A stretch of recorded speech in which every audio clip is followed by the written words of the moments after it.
नमस्कार, बिहार मिस्ट्री देख रहे हैं आप। मैं हूं श्रुति चौबे आपके साथ। क्या आपने कभी सुना है कि किसी स्थान पर एक छोटे से चूहे ने शिकारी बिल्ली को युद्ध में हरा दिया हो? बिहार के लखीसराय जिले के बड़हिया में एक ऐसा स्थान है जिसे वीर भूमि कहा जाता है। सदियों पहले इस पवित्र मिट्टी पर पंडित श्रीधर ओझा ने चूहे और बिल्ली के बीच एक अनोखी लड़ाई देखी, जिसमें चूहे ने बिल्ली को खदेड़ दिया। तभी उन्हें आभास हुआ कि ये कोई साधारण जमीन नहीं, बल्कि शक्ति का साक्षात केंद्र है।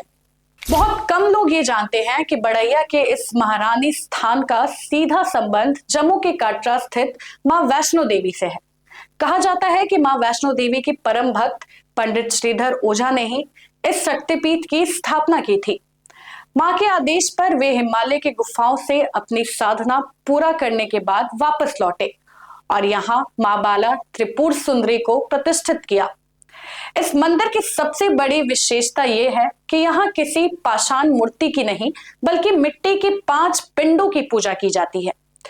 ये पिंड मां महाकाली, महालक्ष्मी, महासरस्वती, त्रिपुर सुंदरी और मां दुर्गा के प्रतीक है। ये मंदिर सिर्फ एक धार्मिक स्थल नहीं, बल्कि एक प्राचीन और जागृत मंगला पीठ है। भक्तों की अटूट मान्यता है कि मां त्रिपुर सुंदरी का ये स्वरूप अत्यंत शक्तिशाली है और यहाँ मां के दर्शन मात्र से ही सारी मनोकामनाएं पूरी होती हैं। इसे बिहार के सबसे महत्वपूर्ण शक्तिपीठों में से एक माना जाता है। खासकर नवरात्रि के दौरान इस मंदिर का आध्यात्मिक महत्व और भी बढ़ जाता है, जब हजारों लाखों भक्त मां के इस भव्य रूप के दर्शन के लिए यहाँ उमड़ते हैं। यहाँ की आध्यात्मिक ऊर्जा भक्तों को मंत्रमुग्ध कर देती है। इसे जागृत शक्तिपीठ की महिमा है कि बिहार के प्रभावशाली नेता अनंत सिंह अपनी जिंदगी के हर महत्वपूर्ण मौके पर मां बाला त्रिपुर सुंदरी मंदिर जरूर आते हैं, जिसे स्थानीय लोग श्रद्धा से महारानी स्थान भी कहते हैं। इस बार भी जेल से रिहाई के बाद अनंत सिंह का सबसे पहला पड़ाव यही मंदिर होने वाला है।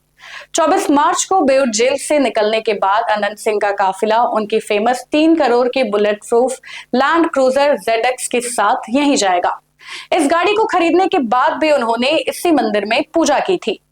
अब देखना होगा कि क्या मंदिर से शुरू होने वाली अनंत सिंह की ये नई पारी उनकी राजनीति में कोई बड़ा बदलाव लाएगी। फिलहाल आप बताइए कि क्या आप कभी इस शक्तिपीठ के दर्शन किए हैं? अपनी श्रद्धा कमेंट में जरूर बताएं। फिलहाल के लिए बस इतना ही। बाकी के अपडेट्स के साथ मिलते हैं अगली खबर में। तब तक के लिए धन्यवाद।